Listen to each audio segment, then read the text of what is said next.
It doesn't even feel good for you. Whatever you say, Donald, I'm not even in my final form yet. Just wait till I get the 200,000. I'm going to win. How in the fuck do you get another $50,000 bonus, Barack? What is going on?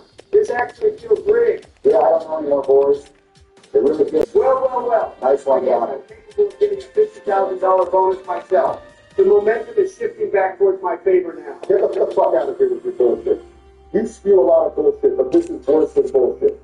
This is some serious delusion. Get some fucking help. The $50,000. If I'm not mistaken, let's Game, Barack, which he I'll won't. never open your fucking mouth again when we play the game of life. Do you literally see what Donald just did, you demented old man? He literally threw his bank away by going home to some bullshit chance that he gets maximum profit. Donald is going to take a loan before actually doing anything. But Barack, if Donald didn't go all in with his investment, would he really have a legit chance at beating you? He's not beating me either way. Well, I just gave you 50,000 Barack. You might want to reconsider. Are you guys trying to team up to take me down or some shit? What the fuck is going on? Calm your insecure nipples. How the hell are we supposed to team up, Barack? The spin is completely luck-based. And of fucking course, I can't pursue my masters, or else I would have had to take out a loan. Guess I'll try making something work. Better be careful here, George. You don't want to have that little amount of money on you. And thank fucking God that I didn't land on taxes. We already have to deal with Barack's bitch ass. Are you guys actually kidding me right now? You gave Donald another 50,000. You guys are literally handing money like how a desperate ass single dude hands out money to a Las Vegas stripper. Get it together. Maybe you should get it together, Barack. After going on a cruise, I am literally tied with you in happiness. You better be careful. Ain't no fucking way I threw this game too right. There is no way. Guys, I think Barack is starting to lose it. He's starting to feel aggressive. Like hell I am. That's what you guys are hoping for. I'm still the calm, cool, and collected Barack. Yeah, okay then. It definitely sounds like you were calm, cool, and collected. Well, but you look at this. I'm ready to go after you. That's a fucking Barack. You're literally falling apart right now. All right, I think it's really fucking friends, so I'm okay now. Just know that I'm still very much in the lead here. Donald, you are still living on the edge with the little amount of money you have. It's nice knowing that you were able to calm yourself down. We didn't know if you were capable of doing that yourself. Fuck off, George. Focus on yourself. Maybe you should focus on Donald here, Barack. Once again, he landed on an action space. He's getting more close to getting another crown. Just because he took the happiness crown, it doesn't mean anything. I am still very much in this game since I am not trailing much in happiness, and I have way more fucking money than Donald broke ass. While some of that may be true, Barack, you can't deny that Donald is making a comeback here. Fact. I'm not sure if he'll have enough time, but that is yet to be seen. Now that is some delusional shit you just spewed out, George.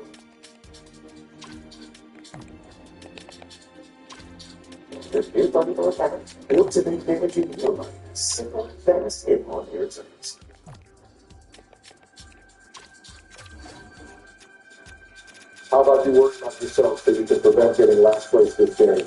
What does it look like I'm doing, Barack? It looks like that you got a fucking one. Are you serious right now? How much slower do you want to go? All right, Barack, you need to chill out. George literally cannot control what he gets from the spin. It's the same thing with me last game. Can't blame him. Blame the game. Once again, Joe, I didn't even know you were still in this game. Hurry up with your turn so we can finish this game up. I need to be the winner. Getting a 2 doesn't matter since there's a stop sign, so don't lose your shit, Barack. Did you hear me lose my shit? I don't think so. All right, $50,000 bonus because I am goaded at the game.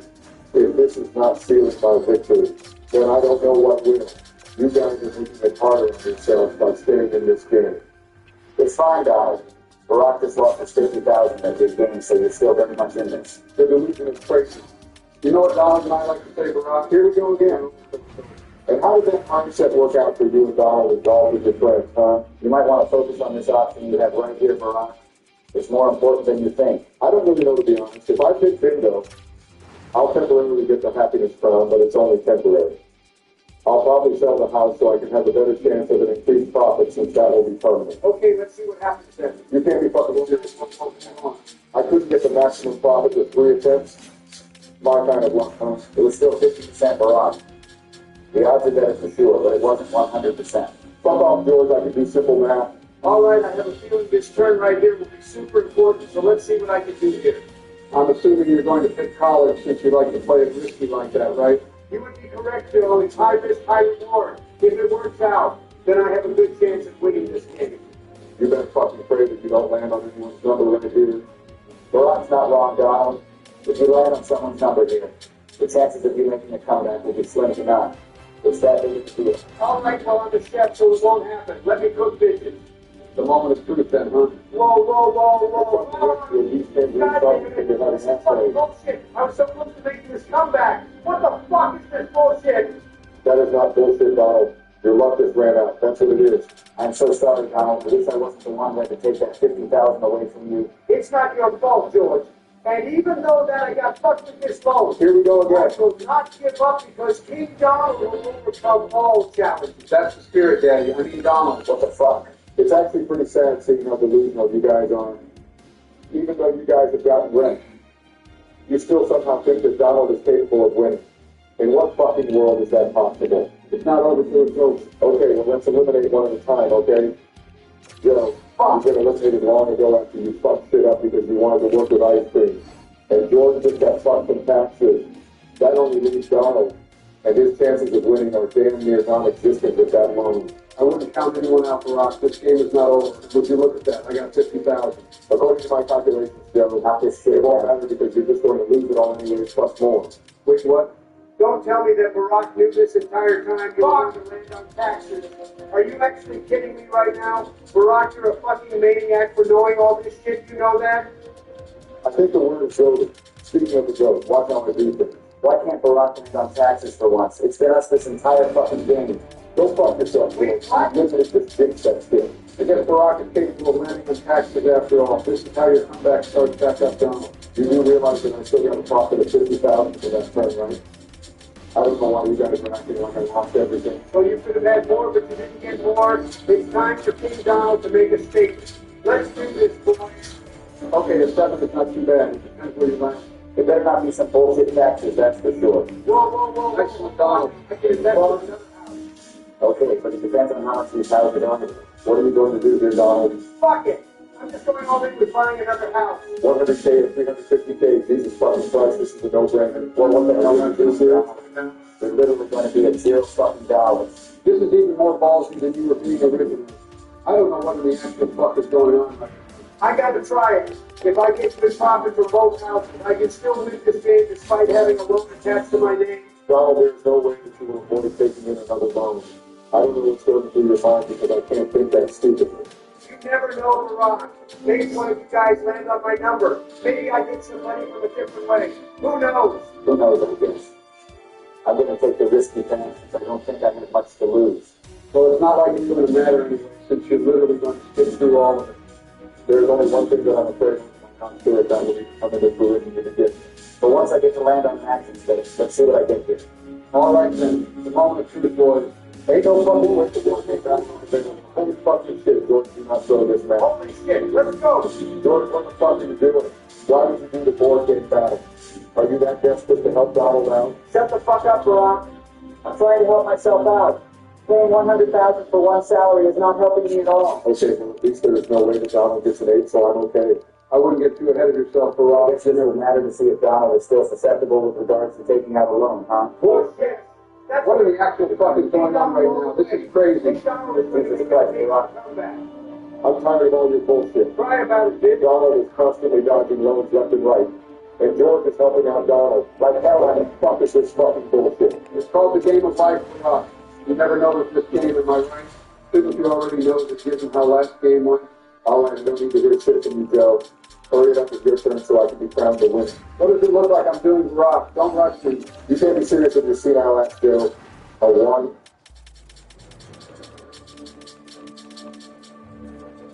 Without the happiness crown, Donald has no chance of beating me. I have way too much money, and Donald even...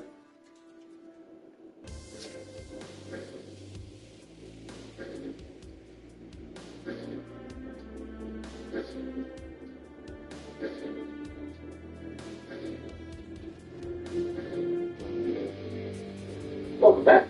It is time to discuss the Tampa Bay Montreal game that was played today, maybe very recently.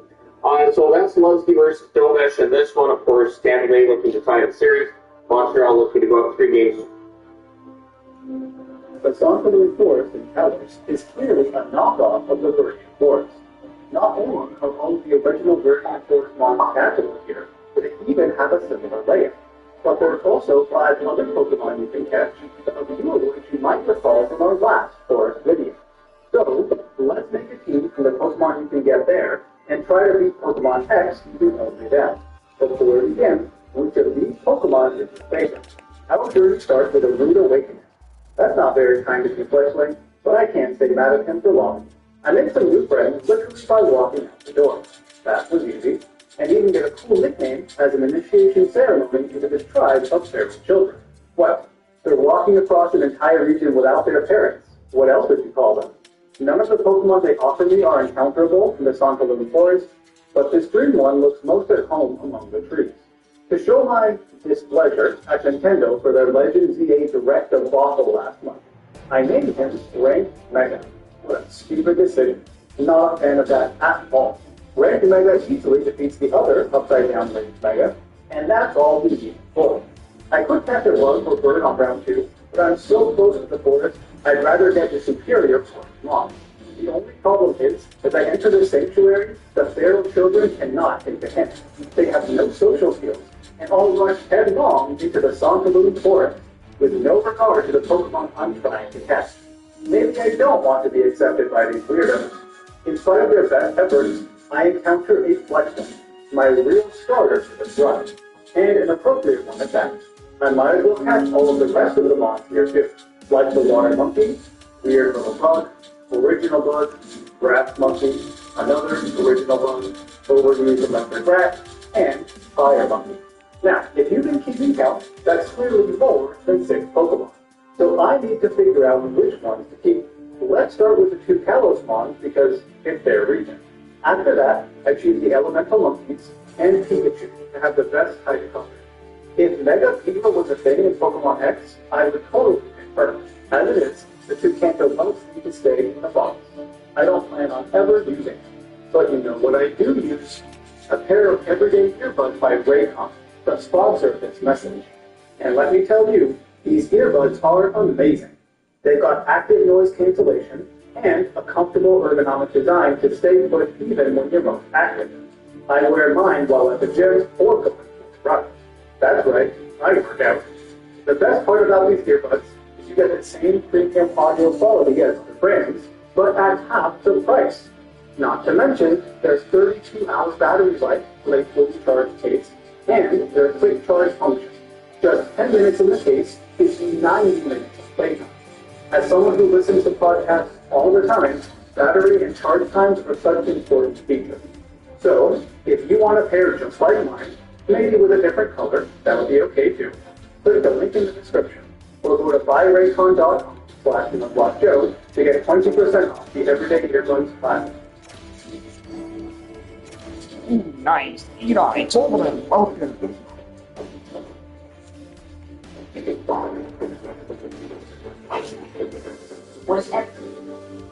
If my team of 6 takes out, let's head to Santalum City to challenge Yola, as she takes a picture of me in this one-party consent state. I'm down 16 now, so she's better than me. It's going to be a difficult fight, as I have an underleveled bird. Since Fire Pitch is not yet a fire type, Surskit uses quick attack instead of bubble, easily falling to a few pecks.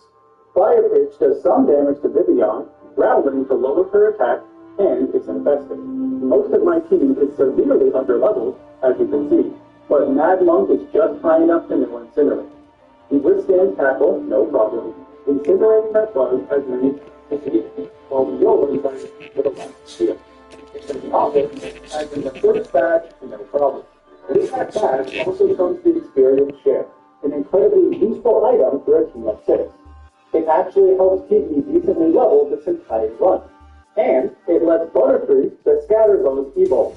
In Luminous City, one of the first things Professor Frenchie said to me after a battle challenge is how ridiculously weak it is. This some sort of reverse psychology crash course stuff? If so, it does not work. Fire Pitch technology is rated with the portal and Charmander. You're right, you do know something. He tries to surprise me into not throwing the deep Pokemon battling skills, or Black Arrow, giving up one of his defeated Pokemon. Obviously, I pick Charmander because he's the best, but I won't get a chance to use it. Around this time, Butterfree evolves for the second time. a few levels higher than the real butterfly. But this compound ice flying bug is basically a knockoff of the OG bug, with better speed, which is nice. A short time later, Daredevil also wants to battle with his forces.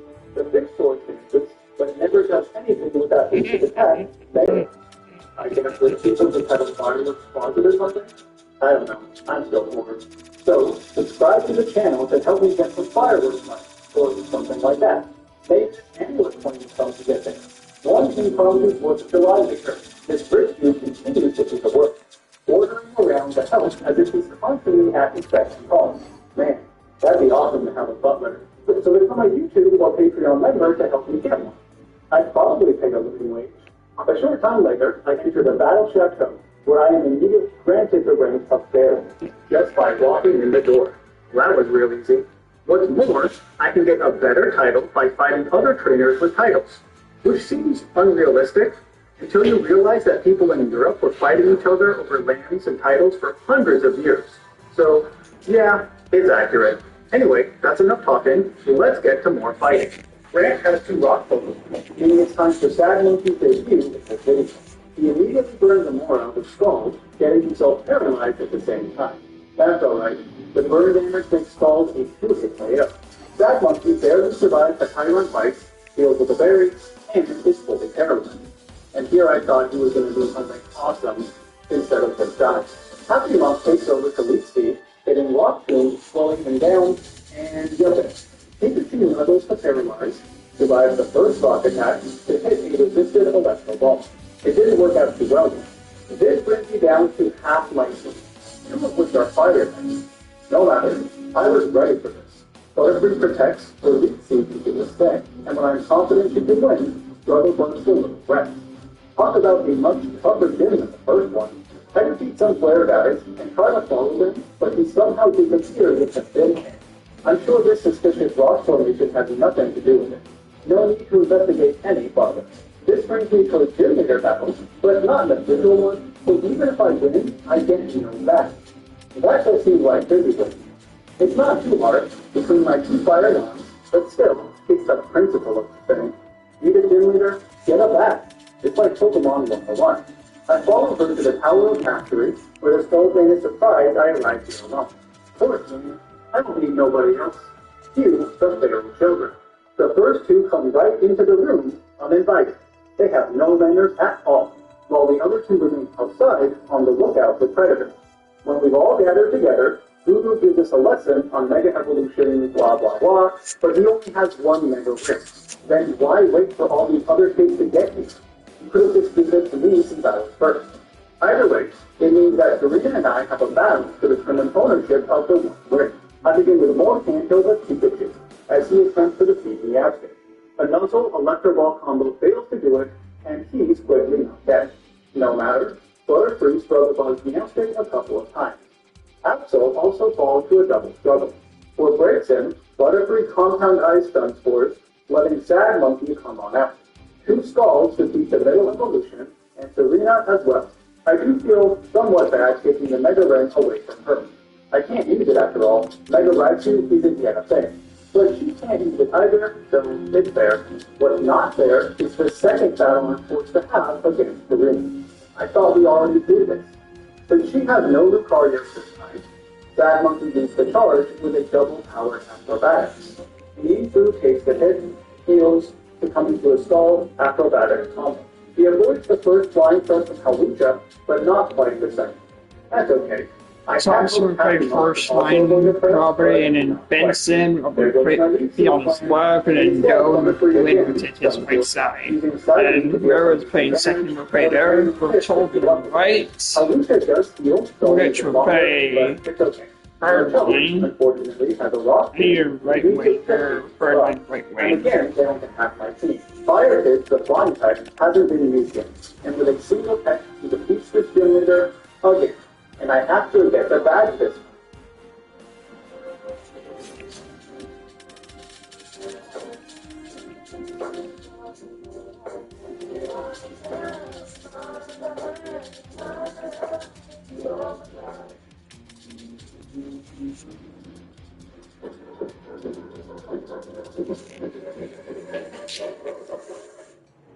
We still haven't seen the end of Karina.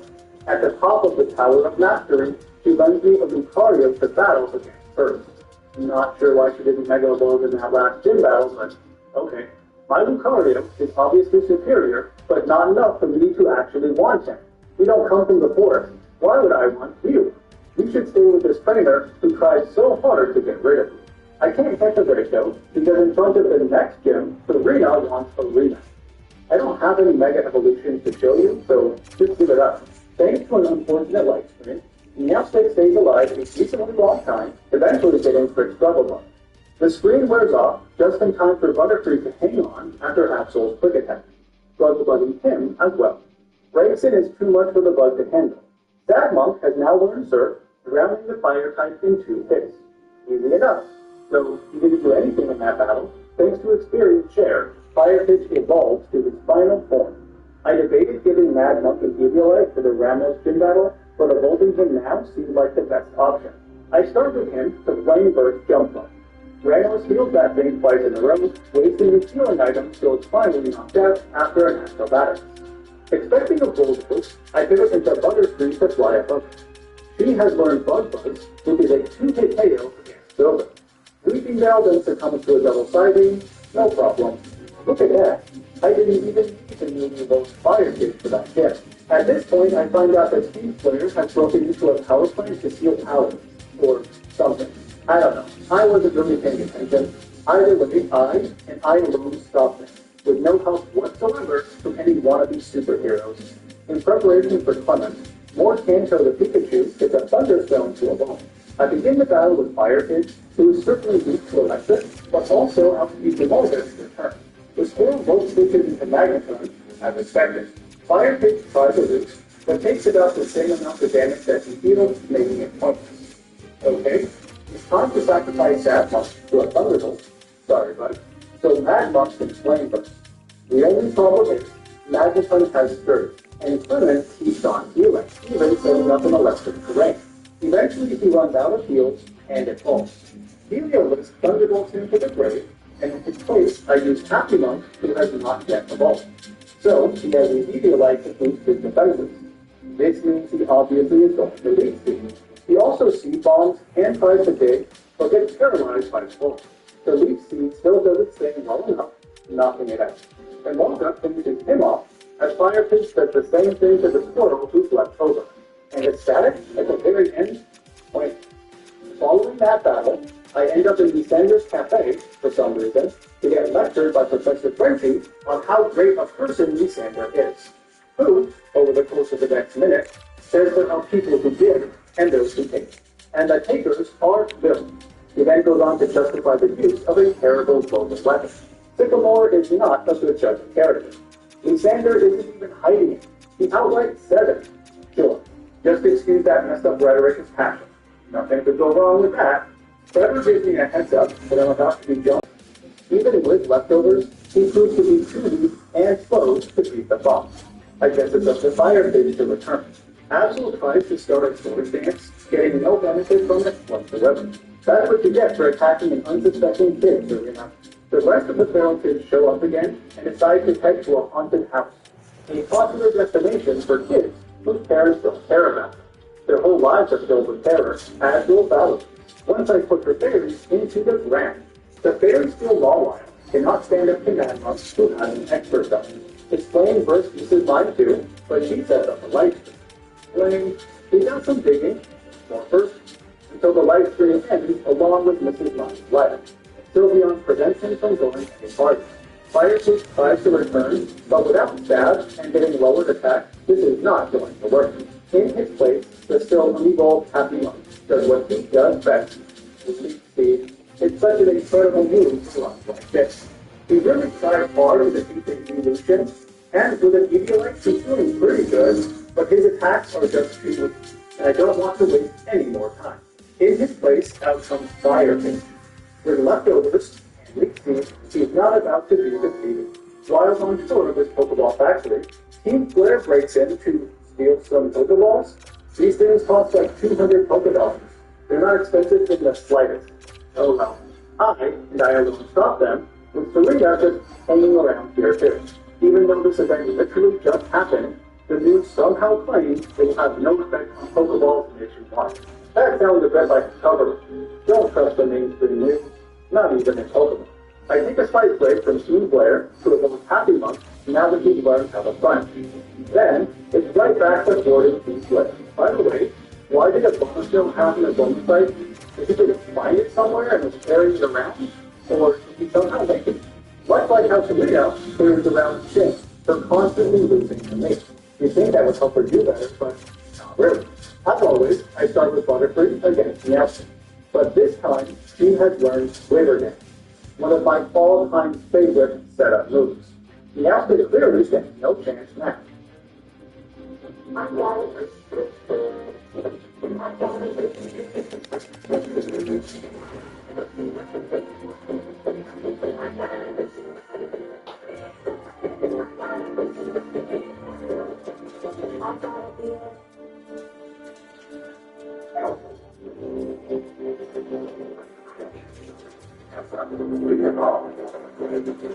Bellbox is powdered a unique move in Gen 6 that prevents the use of a single fire move, and it floats up in their faces. Next, Butterfree still misses out on the KO, but thankfully Serena doesn't flamethrower again as Butterfree defeats the Fire Boss.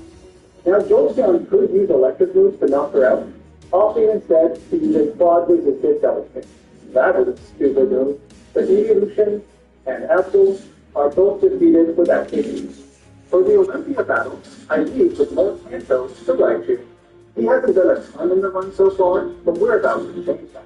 Sigilith has a single turn and uses Reflect. Bad choice. Not that I'm complaining, mind you. Because she's so stupidly slow, and I get a crit, Floating is one-shot Electro Ball. Her last Pokemon, Meowstic, is Nuzzle, getting paralyzed, and dramatically lowering her speed. That way Electro Ball does way more damage because it compares relative speed, and paralysis is included. That being said, the little cat survives pretty well as he stands online. Another crit ends that first little battle. Good going there, Kanto. In what should be a surprise to literally no one, Lysander shows off his true colors to the world, threatening to massacre everyone who isn't a member of his slave. Now, I thought about signing up just to stay alive. You have your dishes that are there then? Does the dishwasher need to be turned on or anything? And you just gonna watch you brush your teeth before you go to bed? Is that what happens? You got your meds and everything going in? Okay, brother. Okay? What? You don't have any further food. Okay, so not much in the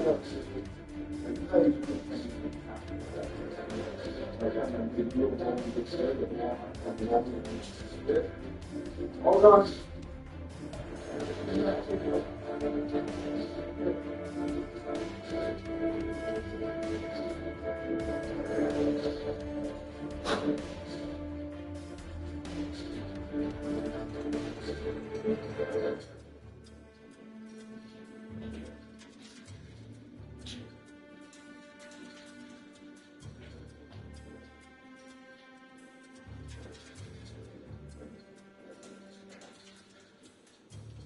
But I'd rather be dead than wear that outfit.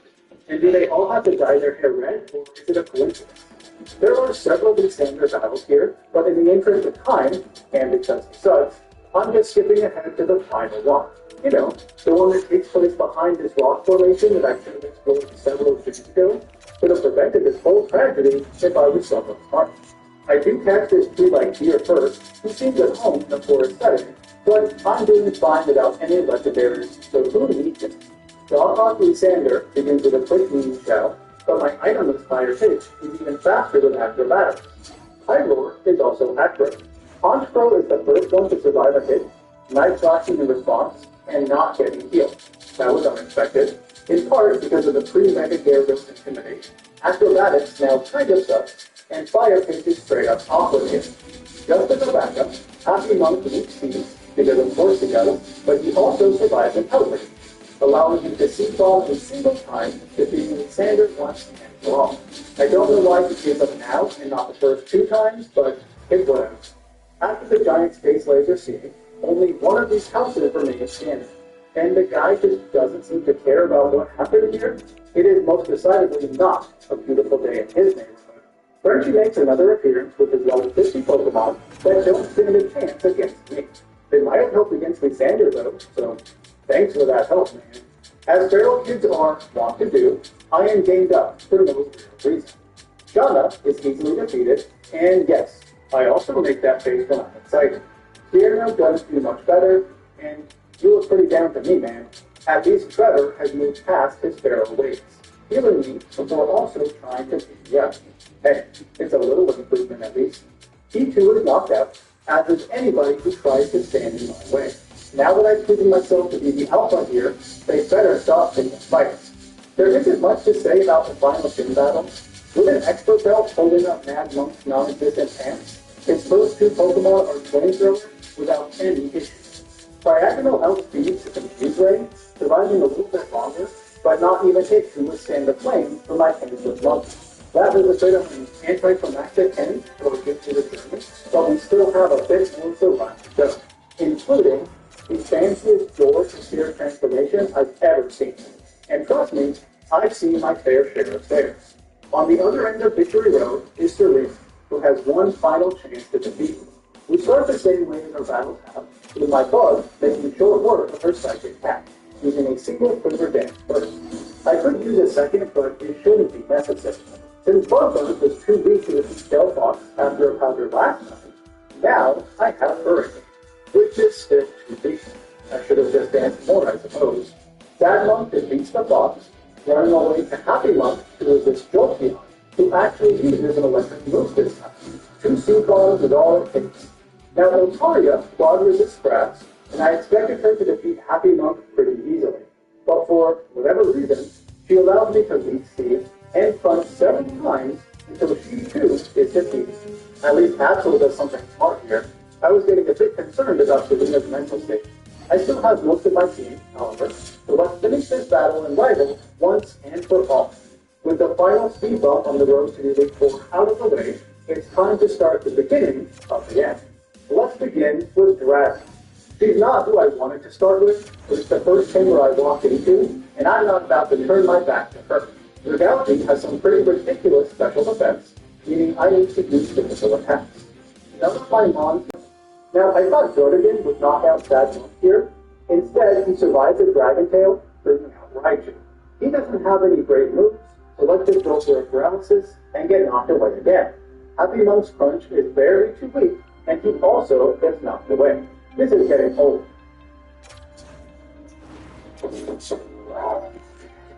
Complete creative freedom in Dragon Facility.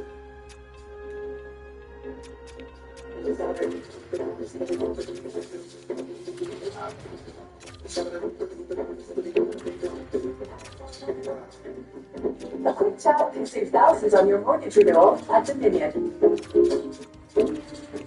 Thankfully, Butterfree further dances and sleep powders. She misses the first hurricane, hits the second, avoids that pesky tail, and finally defeats the most annoying of dragons. While not truly difficult, that was still frustrating. So let's head to the correct room this time, Malva and her fire type. I begin with Raichu to break the fire line. It takes a couple of hits to win. Torkoal may be slow, but not slow enough for Electro Ball to one-shot. That's fine. I just need to get past Idle, because now Sad Monk, filled with an expert belt, serves Torkoal. The fire Pidgeot Spraybird is decently strong, but not as strong as another serve. Chandelure similarly falls into hit, and that's the end of that. Way faster than the Dragon Lady. I'm also expecting Cyber to be easy, maybe even more so. More Antidote again leads the charge, and now he has the done. Swallower still survives the Thunderbolt, heals, and then dies properly. The non-Mega Gyarados clearly stands no chance. While Marvel is 4 times weak to grass, falling to a 9. Not even Starmie, as great as it is, can withstand more Antidote grass. Wow, that was an easy sidewalk. I only needed a single electric grass. This brings us to the final Elite Four member, Sir Winston. His Klefki was immediately flamethrowered by Mad Monk, who got his bells back. He runs away from Probopass's power gem, letting Sand Monkey surf the giant nose a few times. Sturdy would have prevented a dig from one-shot after all. Aegislash pins the surf, changing form to Shadow form, which is fine, as it gives Mad Monk a chance to come back out to flamethrower the sword and shield, as well as the steel bar next. That concludes, with very little issues, our Elite Four Gauntlet. I did have a few saved up rare candies that I choose to not use here, because thanks to Experience Share, all of my Pokemon are decently leveled. So, let's just start the Dianza Championship battle. Butterfree hasn't done a ton in past battles, so I give her a chance to shine with Sleep Powder. It's an incredible move with Compound Eyes, but I don't think I've used much this run, so let's fix that. Lucha falls asleep, getting immediately Hurricane. I considered doing a Quiver Dance sweep, but that would not be so exciting. Tyrantrum is also put to sleep, almost immediately wakes up, and hits a quad-effective head smash.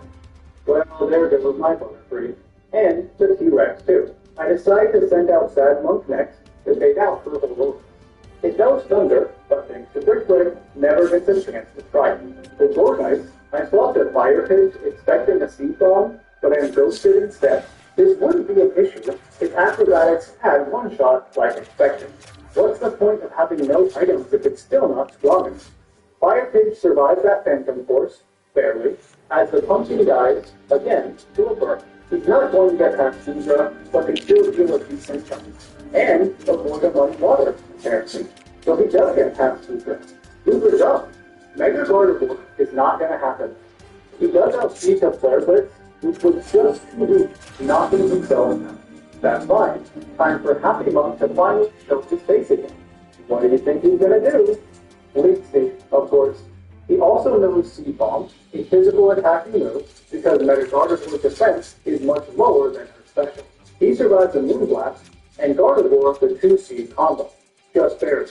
For several turns, Happy Monk does just enough, getting Gardevoir into the red, prompting heal after heal after heal. It's clearly not going to work for her, but she refuses to give up. Eventually, she runs out of heals and the Mega falls, making me and my Forest Mons the brand new champions of the Kalos region. And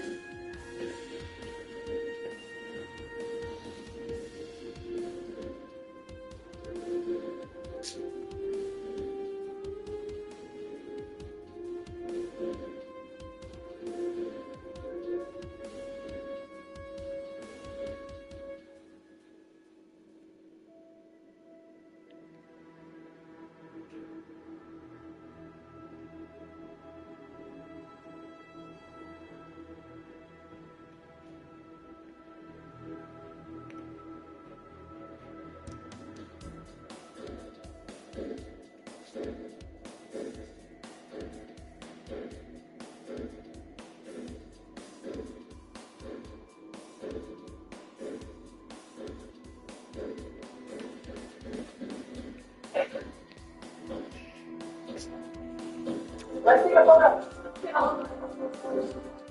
Can you see that bell? It's really correct. And how you're smiling?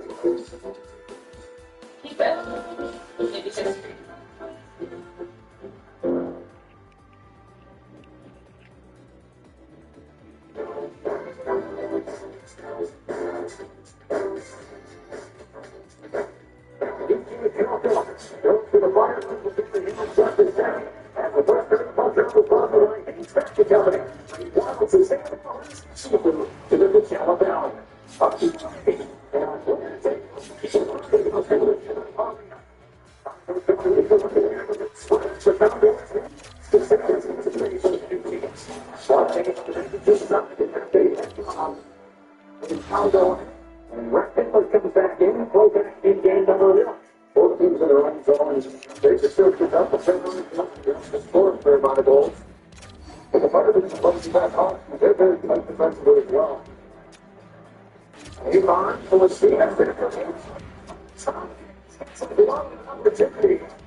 Yeah, he can go with a good job with each that one. He can block in front of that. I think he's already had that button. He can draw out the side.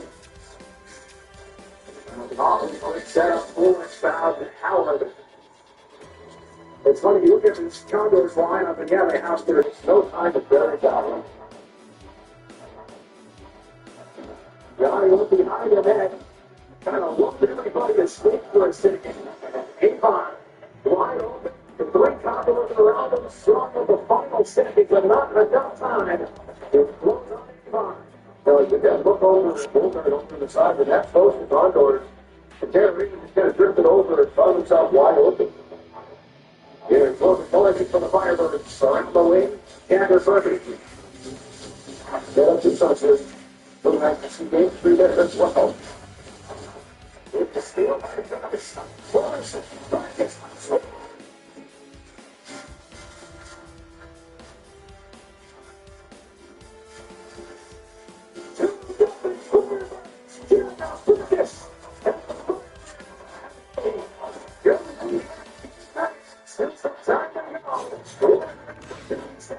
Yeah, great play by Morrison as well. He did a great job of picking the south off. Morrison finds Perkins. He's got time to shoot it again. Just like last night, from much a similar spot. Gibson down to that confidence. Morrison to run it back to Perkins. And trusted. Heidelberg at the line, back in the middle. They'll now hit him going on to the counter again. That first game.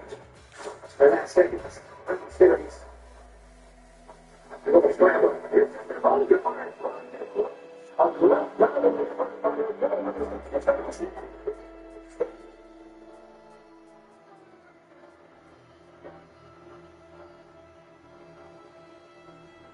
You get the ball set.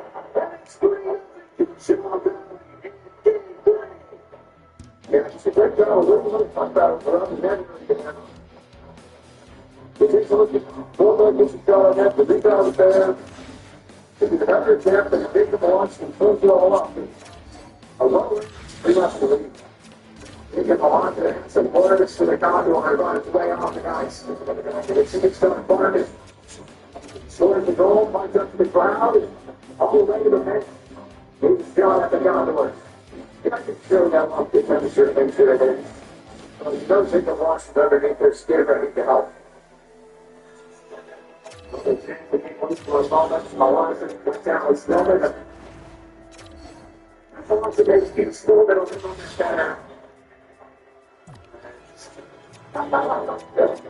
Give them on to get the boxes, Snowman.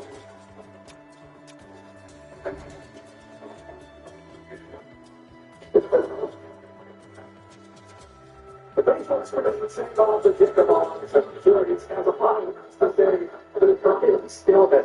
And if they tell each other between the belly boxes, they're both going to skate off. So no power play.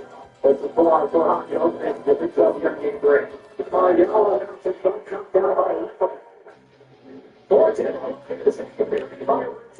Game 3.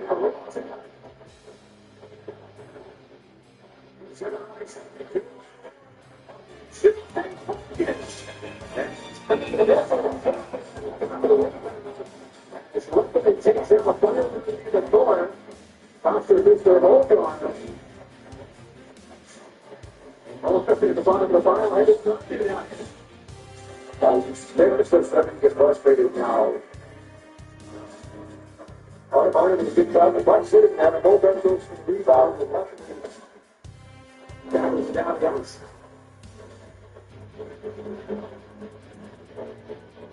The ball guard is it has to be what happens.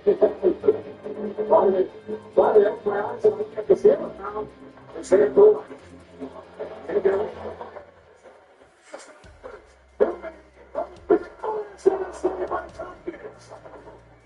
It's down by Tompkins and given the reach.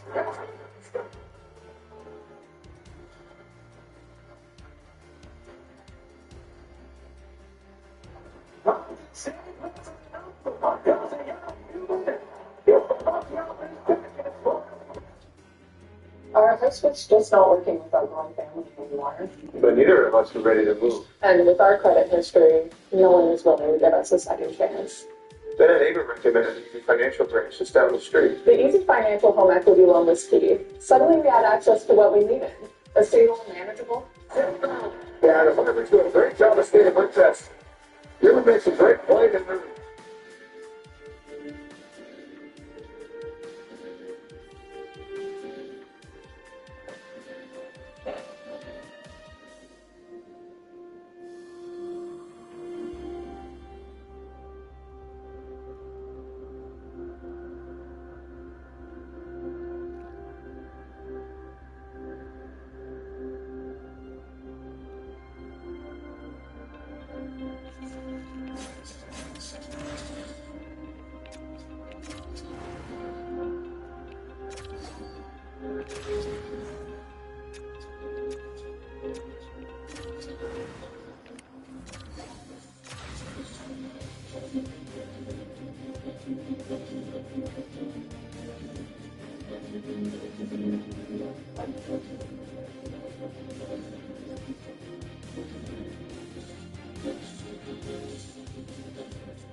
The hardest thing is to get started. You have to get it on paper. Misty was actually the original Sabres companion, though not necessarily by choice. Though she does appear in mainline games, she is just another NPC who constantly shows your partner. Until now, I have modified Pokemon Fire Red to play as Misty, so we can follow her journey for the Kanto region, getting all the Pokemon she did in the same order, and as a hardcore Nuzlocke. Ash can take a backseat for this video. If you enjoy it, let me know who I should play as next. Misty starts off in Pallet Town, mostly because it was easier for me that way. Now, Misty had a bit of a rough childhood with a somewhat neglectful mother. Rather than spend time with her many kids, she instead gave them fishing rods, a single Pokemon, and told them to figure things out on their own. Misty's first Pokemon was probably a Staryu, that eventually became Starmie. Now, Misty technically has Staryu and a Starmie, but I'm only going to get one, since this is a Nuzlocke. And I named him after my favorite ocean, Pacific. Not only is it my favorite one to visit, it's the only one I've ever been to. Before leaving Pallet Town, I show off my incredible freedom. Better watch out, Professor Oak. I'm going to touch the grass. But he is nowhere to be seen. Instead, I use my handy good rod to find a Goldeen, the first ever Pokemon we see Misty use. But while fishing, some dude appears out of nowhere and steals her fight.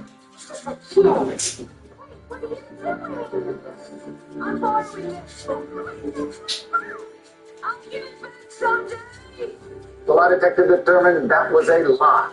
She tries to follow him and get it back, but it's too late. The bike was utterly destroyed. Hey, what happened to your bike? What happened to my bike? You happened to my bike, you little boozer. So she does the only responsible thing she can. Rather than get the cops involved, she decides to follow Ash around, hoping he gives her money for a new bike. The solution to theft is apparently stalking. Though in this game, Misty has decided to go it alone. Who needs Ash? In Viridian City, I fished some more to find a horsey, the first Pokemon Misty actually catches, though it technically happens about 16 episodes later than this. You know, the episode where Misty single-handedly saves the entire city from being destroyed by a massive tentacruel? Props to Misty for that, by the way. On Route 22, we encounter our rival for the first time, none other than Violet, the second oldest sensational sister. In total, there are 4 sisters, but the oldest 3 don't really count Misty among the sensational ones. That's why Misty left the gym in the first place, to become a Pokemon champion and earn their respect. Violet starts with a Seal, who is much more intimidating than he first appears, mostly because he has a 70 base power move, Headbutt, which this early in the game is quite devastating. That's why Arctic is 3 levels higher than him to make sure he wins after a Tail Whip and a couple of pecks. Now Shelter has great defenses, so I pivot to Pacific on the withdraw and spam Water Gun until she falls. Apparently, Misty's sisters aren't happy that she left so abruptly, but she didn't want to be stuck in this game all day, so she ran away. That was a pretty simple battle, but now it's time for Misty's real arch nemesis, Bug Pokemon.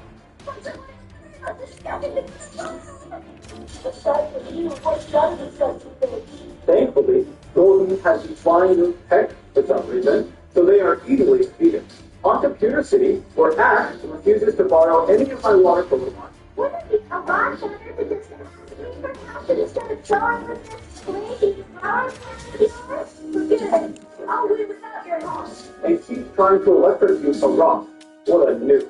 But in this game, Misty herself wants to get all the badges. So this is going to be the easiest fight ever.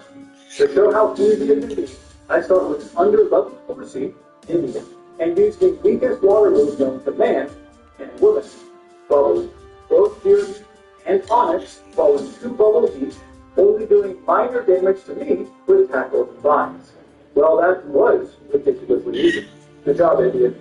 My runs don't all start this easily, so make sure to subscribe to want to do the really tough ones here. Now, I buy the Magikarp here, but we'll keep him as a useless fish until Misty can face the fears. It'll be us. Now, looking at his Blanket, the Magikarp, he is adamant, which is pretty much the best feature you can have for a Gyarados.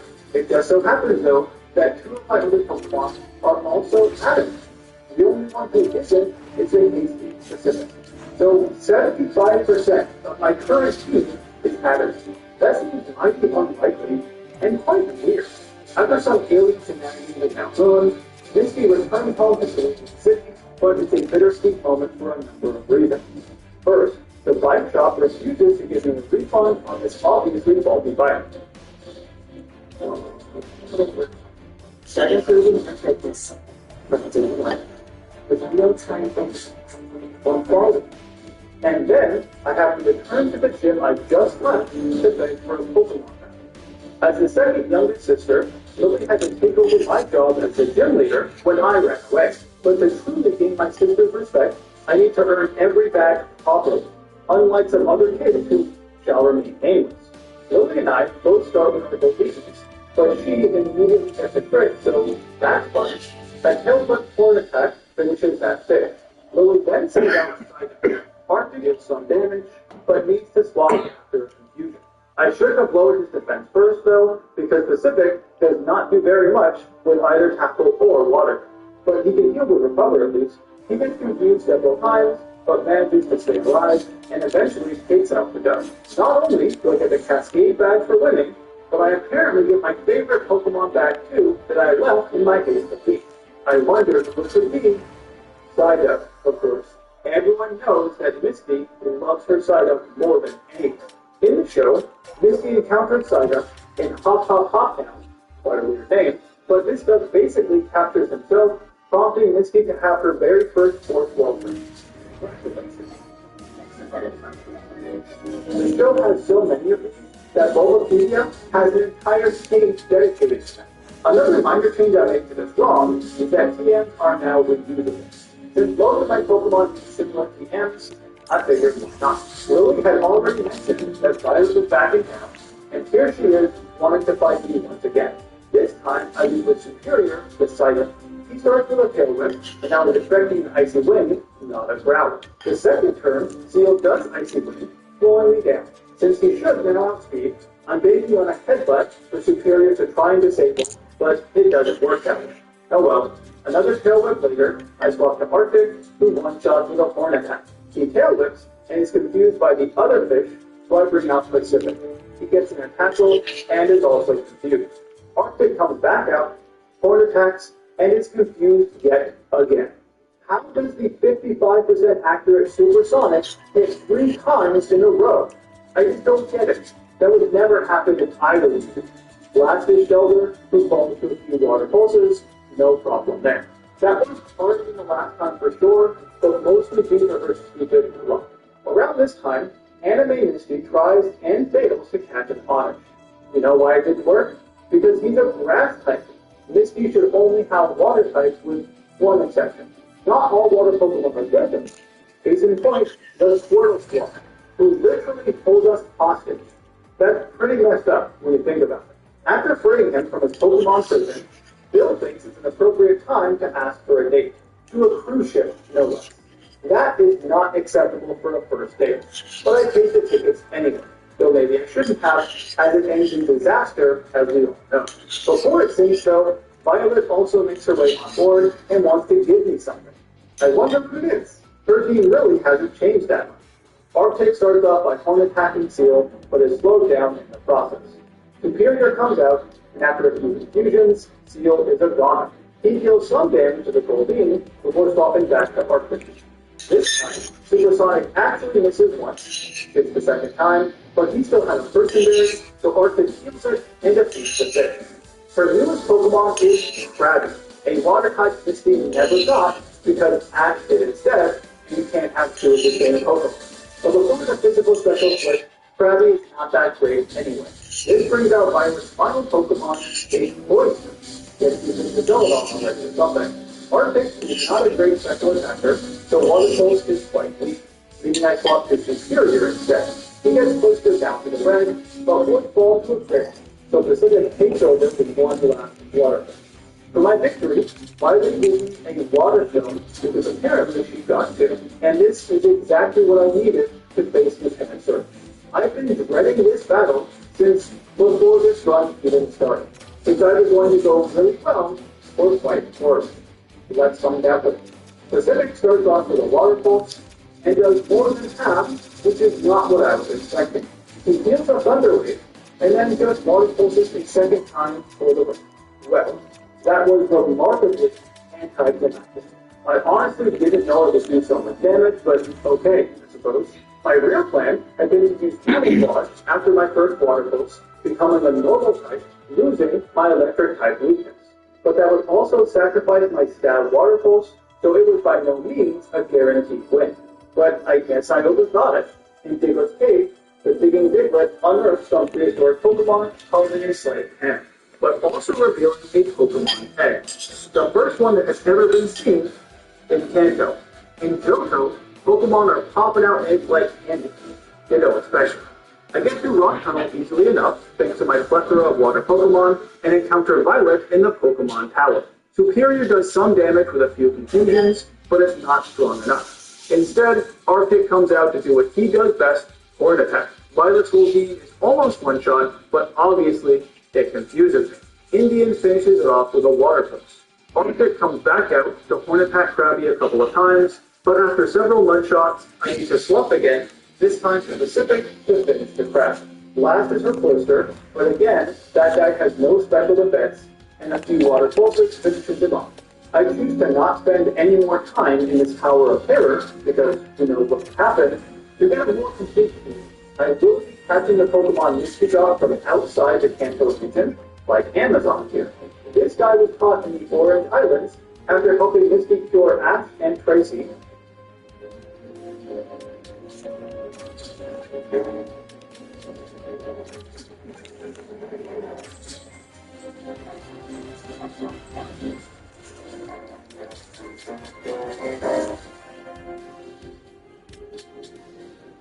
Hey man, nice car. You happy you ready? Want to know lunch? I'll see about it. I make introduction to same thing. I make coffee runs. I make it through a laundry list of patients, ailments, charts, laundry. That's what I make this shit. Or, as I like to call them, not thought, of paralysis. After all, they fell directly into the big opening of a violin, which is quite awkward. The first thing I do in Celadon is get some tea, so I can go to Saffron and pick up the psychic TM. This is the only way Pacific will learn the psychic move. I also backtrack all the way to Cerulean, avoiding my sisters this time, and find a little Abra, stealing the spoon right out of his mouth. This is my plan B for Erica. My plan A is for this mysterious egg to finally hatch. But who will it be? Totally, of course. Who else would it be? Now that it's been a couple of years since this episode first aired, I can finally admit how disappointed I was at this reveal. Little 8-year-old Joe was convinced that egg had a Mew. And compared to Mew, Togepi is just even if it wasn't never before seen Pokemon. But Misty quickly falls in love with it, despite losing the competition to see who would keep it, and ignoring the fact that Brock carried and cared for that egg for countless episodes. In spite of all of that, Togepi chose to follow the only girl. What a sexist. But beggars can't be choosers. So I roll this Cassandra's egg one more time because he is my plan A. Since he has so many traits, I give him Flamethrower, which now has a 20% chance of burn, and it works, immediately taking out Victory Bell thanks to a sharp. Angela doesn't even need to burn to death. Vileplume has better special effects, but is also burn. After Erica heals him 3 times, Redwood wins without any real issues. Wow, Erica, that was a bit sad, to be honest. Giovanni should be much more difficult either. Onyx is waterfall from Pacific and never stood a chance. I'm hoping for a special bench drop with Psychic, but Kangaskhan takes the hit, responding with a Mega Punch. At this HP, Pacific would fall to a crit, so let's risk someone less important. Amazon the Polywar. She comes out on fight and uses it to break. Last, his Rhyhorn can't even take a single water. After some story stuff, I get the Fuchsia and enter the Safari Zone. I eventually hook up Corsola. Now, I'm not a Safari Zone expert by any means, but I imagine that after breaking out of 4 Safari Balls, Corsola would just stand there and get hit by a fish. But she does, and that proves to be her downfall. This Corsola is a bit of a troublemaker Johto, causing all sorts of mischief.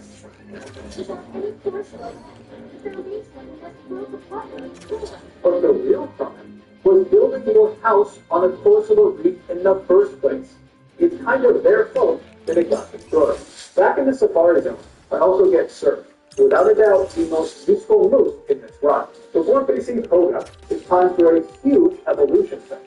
Arctic, Superior, Indian, all of them. Now, Misty did the Volt one, but I'm going to because it's a Nuzlocke. Her Poliwhirl did evolve, but Misty had wanted a Poliwrath instead of a Politoed. But her Poliwhirl stole Ash's Kingstone, and Misty got stuck with this thing instead. We evolved into a Politoed. But we're not done yet. I also hacked Togekiss into this game. Misty's Togepi never got a chance to fully evolve, since she released it like a fool back in Hoenn before Togekiss was ever invented. Should have had hindsight, Misty. Though several of my Pokemon would make short work of Koga because they have Psychic, I decided to use my D-Team instead, namely Barrier and Superior. Barrier, of course, starts off by Rock Sliding Venomoth, simple enough, but is then demooked and confused by Golden. She does hit herself once, but overcomes the confusion, makes an Air Cutter, and defeats Golbat too. Well, that wasn't so bad for your first battle, Barrier. Also during the Hoenn seasons, Misty returns home to Cerulean and eventually gets the trust and respect of the Cerulean Gym Gyarados after putting herself in danger to save it. I mean, she did technically put it in the cage first, but that's not important, right? What matters is her fear of Gyarados is gone, so I can finally evolve Atlantic into this massive beast. This brings me to Silco, where Violet is just hanging around with the Rockets for some reason. Tuesday was reported on Suzon, and I is Arctic. His horn attack is not quite as strong as it used to be. and with that speed drop from pitch to wind, Bergeron survived several hits only to rest. Twice, actually. So let's bring out a nice hit to strength. Of course, these folks against Closer, but once again, Pacific, this time with a Thunderbolt, could easily... What are you thought? As I have my detour wiped out down here. Why not let Pacific do it? For Seeking takes 2 hits, Kingler falls to the single 1, and for newer Pokemon, Tentacool gets Psychic twice. This is why Stormy is the best OG water Pokemon. And for defeating these Rocket guys, I get another great water Pokemon. Love this. That's what we call sarcasm, because compared to a Lapras, Love This sucks. We don't really know where Misty's Love This came from, but it appeared briefly as an instrumental part of King Rocket's plan to rid the world of love. We're going to revert to now in order to eliminate the else of the world forever. Yes, you heard that correctly. Apparently, Love This are key to all love in the Pokemon world or something, and that can be fairly easily removed. If that weren't bad enough, stat-wise, they just suck. With 330 total stats and no evolution. You're the anti old school boring hearing protection because where because this is the hearing protection that you want to live.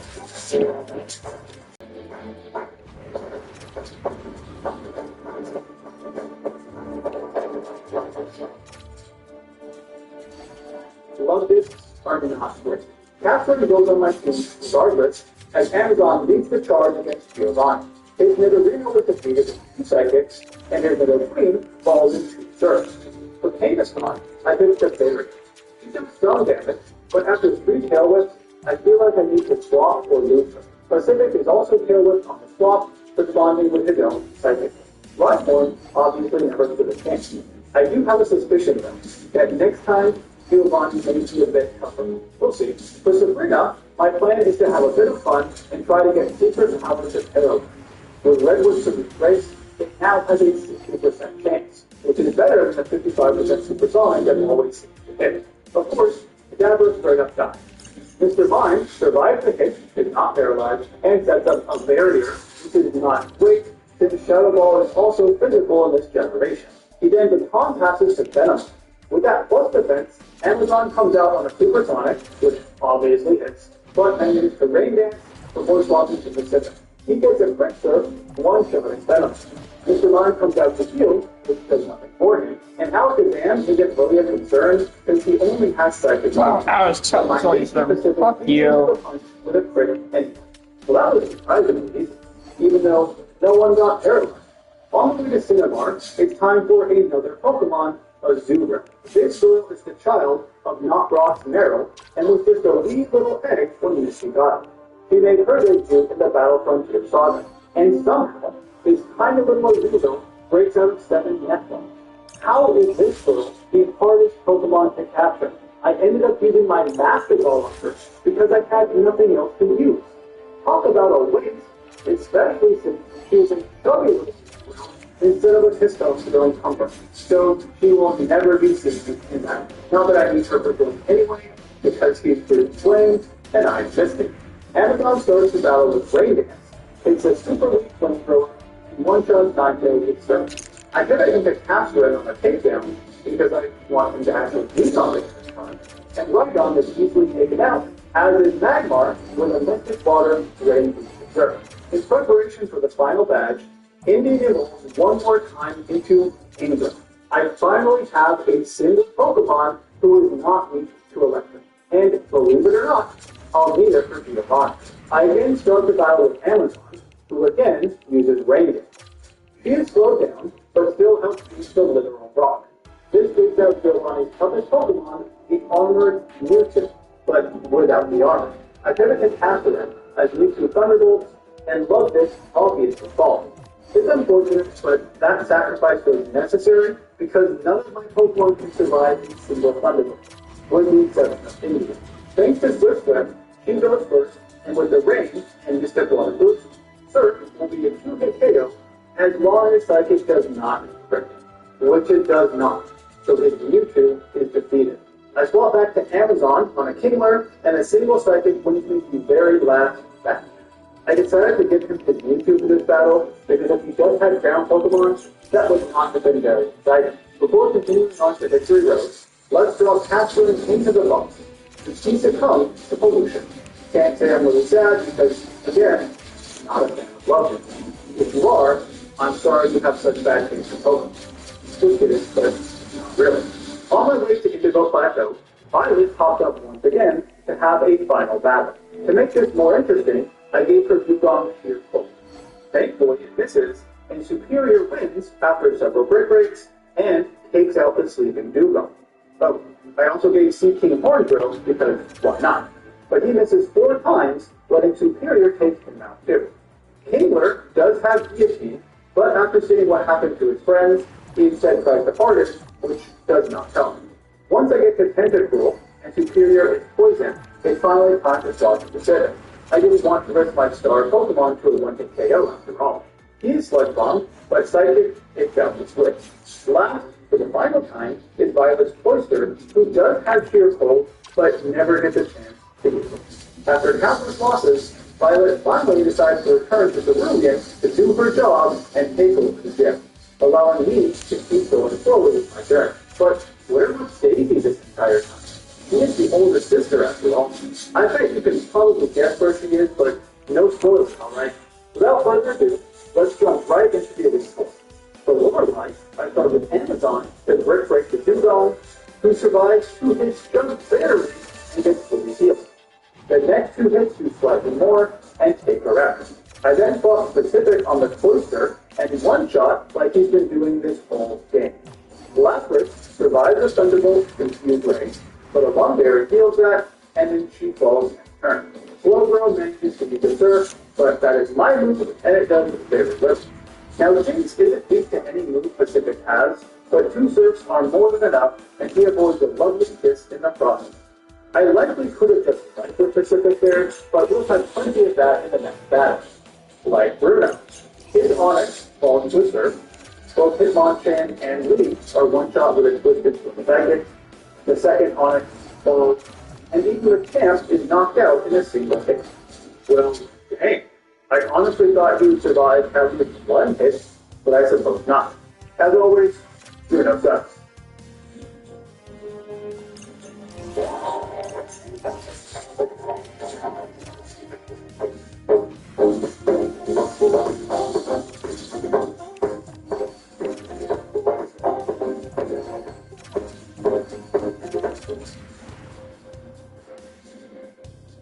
Just wanted to make sure you all knew. For Agatha, I decided to give Redwood a chance after being a normal type in this game. The first Gengar falls to